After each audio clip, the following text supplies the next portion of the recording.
बिस्मिल्लाहिर्रहमानिर्रहीम। अस्सलाम वालेकुम। अगर आपको हमारी वीडियो अच्छी लगी तो कमेंट बॉक्स में अपनी राय का इजहार ज़रूर कीजिए। हमारी वीडियो को लाइक शेयर कीजिए और ऐसे ही मज़ीद वीडियोस देखने के लिए हमारे चैनल को ज़रूर सब्सक्राइब करें।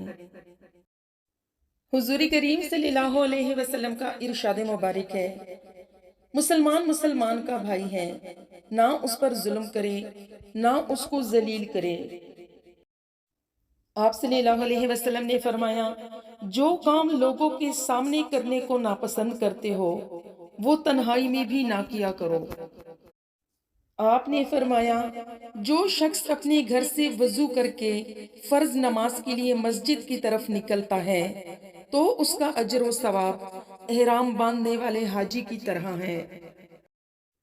जिसने उस घर काबा का हज किया और ना तो वो औरत के करीब गया और ना ही कोई गुनाह किया, तो तमाम गुनाहों से पाक होकर इस तरह वापस लौटा जैसे उसकी माँ ने उसे जन्म दिया था।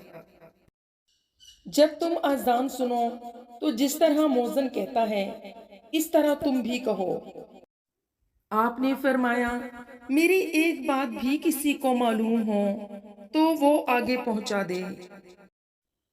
मजलूम की बद्दुआ से डरते रहना कि उस दुआ के और अल्लाह ताला के दरमियान कोई पर्दा नहीं होता। आपने फरमाया, जिसने मेरी इताअत की उसने अल्लाह की इताअत की और जिसने मेरी नाफरमानी की उसने अल्लाह की नाफरमानी की।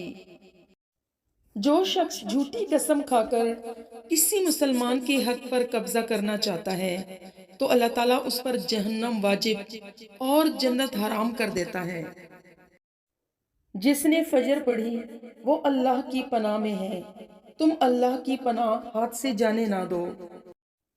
आपने फरमाया, मेरी उम्मत की उम्रें 60 और 70 साल के दरमियान में हैं और थोड़ी ही लोग ऐसे होंगे जो इस हद को पार करेंगे।